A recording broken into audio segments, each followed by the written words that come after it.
दोस्तों नमस्कार। हम आपसे एक बार फिर मुखातिब हैं। कोरोना महामारी की दूसरी लहर देश में सुनामी बनकर आई है और आए दिन कोरोना संक्रमण के रिकॉर्ड तोड़ मामले सामने आ रहे हैं। हजारों लोग असमय ही काल के गाल में समा रहे हैं। इन आंकड़ों से आप अंदाज़ा लगा सकते हैं कि कोरोना वायरस ने मौत का कैसा तांडव मचाया हुआ है। यह देश पर किसी हमले से कम नहीं है, बल्कि यह कहने में कोई अतिशयोक्ति नहीं होनी चाहिए कि स्थिति उससे भी कहीं अधिक गंभीर है, क्योंकि अब तक किसी भी युद्ध में हमने हर रोज़ इतने लोगों की जान नहीं गंवाई। इस युद्ध की सबसे बड़ी चुनौती यह है कि हमारा मुकाबला एक अदृश्य शत्रु से है जो पता नहीं कब और कहां से वार कर देता है। आज हम बात करेंगे इस अदृश्य शत्रु से दिन रात दो दो हाथ कर रहे अपने देश के कोरोना योद्धाओं यानी डॉक्टरों तथा अन्य स्वास्थ्य कर्मियों की। वैसे तो डॉक्टरों को दूसरा भगवान कहा जाता है, लेकिन कोरोना महामारी से मुकाबले में हमारे डॉक्टरों की भूमिका एक तरह से फौज के कमांडो की तरह ही है। वे भी फौजियों की तरह अपने घर परिवार को छोड़कर कोरोना से लड़ाई के मोर्चे पर एक वर्ष से भी अधिक समय से डटे हुए हैं। इनमें से कितने ही लंबे समय से अपने घरों में नहीं गए हैं। उन्होंने लोगों की जान बचाने के लिए खुद अपनी जान की बाजी लगा रखी है। सरकारी हो या निजी अस्पताल, दोनों अस्पतालों के डॉक्टरों ने कमर कस रखी है। विशेष रूप से सरकारी अस्पतालों का एक एक डॉक्टर अनगिनत मरीजों को संभाल रहा है। सरकारी डॉक्टरों की सबसे बड़ी चुनौती यह है कि उन्हें सीमित संसाधनों में बड़ी संख्या में मरीजों को संभालना पड़ रहा है। हमारा मानना है कि डॉक्टरों की यह जंग मातृभूमि की रक्षा करने वाले रणबांकुरों की लड़ाई से किसी मायने में कम नहीं है, बल्कि उससे भी विकट है, क्योंकि उन्हें अदृश्य शत्रु से खुद को भी बचाना है और मरीज को भी। जिस तरह से रणभूमि में युवा अफसर जवानों के साथ लड़ाई लड़ते हैं, उसी तरह कोरोना के खिलाफ जंग में भी ज़्यादातर युवा डॉक्टरों ने ही अग्रिम मोर्चा संभाल रखा है। ये सभी जंगजू पिछले एक वर्ष से भी अधिक समय से अपने घरों से दूर मोर्चों पर डटे हुए हैं।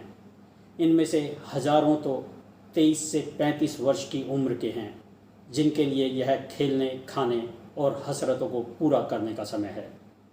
जिस तरह रणभूमि में जवानों को भारी भरकम बुलेट प्रूफ जैकेट और टोपी पहननी पड़ती है, उसी तरह डॉक्टरों को भी कोरोना से लड़ाई में सिर से लेकर पैर तक दम घोटू पीपीई किट पहननी पड़ती है, और वह भी 1-2 घंटे नहीं, कई बार 5-5, 6-6 घंटे तक, जबकि हमें मास्क लगाने में भी घुटन महसूस होती है। वैसे तो कोरोना के खिलाफ जंग में हर मोर्चा खतरनाक है, लेकिन सबसे घातक मोर्चा कोविड आईसीयू का होता है, जहां डॉक्टर एक तरह से आत्मघाती हमलावर बनकर कोरोना से लड़ते हैं।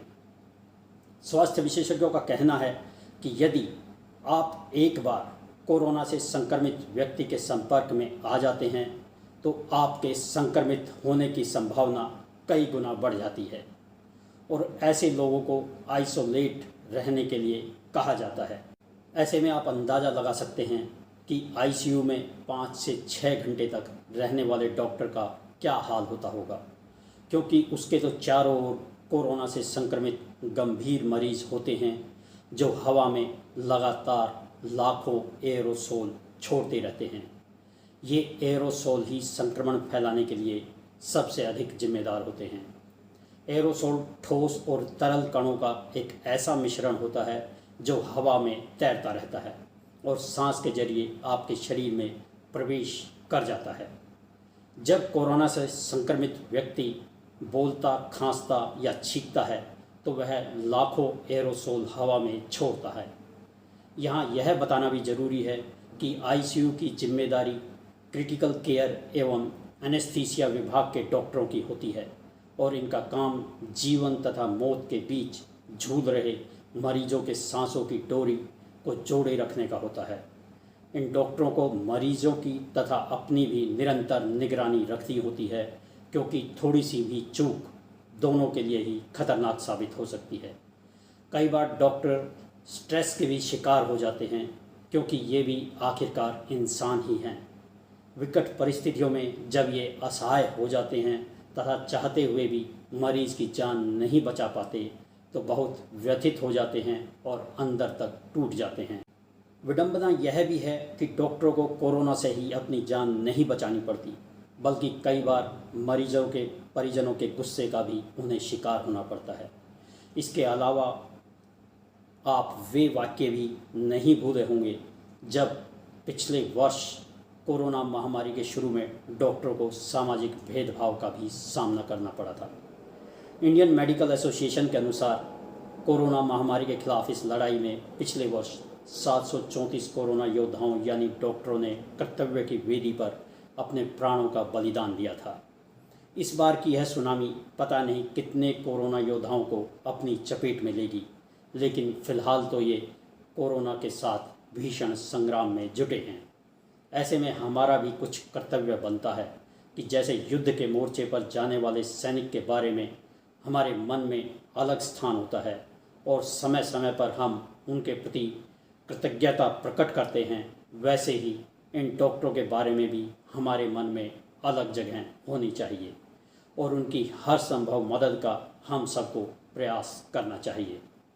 इन डॉक्टरों के प्रति समाज को अपनी कृतज्ञता व्यक्त करनी चाहिए और उनकी ज़रूरतों का पता चलने पर उन्हें किसी भी संकोच के बिना पूरा करने की कोशिश करनी चाहिए, क्योंकि आखिरकार वे भी हमारी जान बचाने के लिए अपनी जान लड़ा देते हैं। सरकार को भी इन कोरोना योद्धाओं को विशेष सुविधा देने तथा इन्हें प्रोत्साहित करने के लिए ठोस कदम उठाने चाहिए। दोस्तों, आपको हमारा वीडियो कैसा लगा? कमेंट बॉक्स में जाकर अपने विचार अवश्य साझा करें और हाँ, हमारे चैनल को सब्सक्राइब जरूर करें तथा वीडियो को शेयर और लाइक अवश्य करें। धन्यवाद। नमस्कार।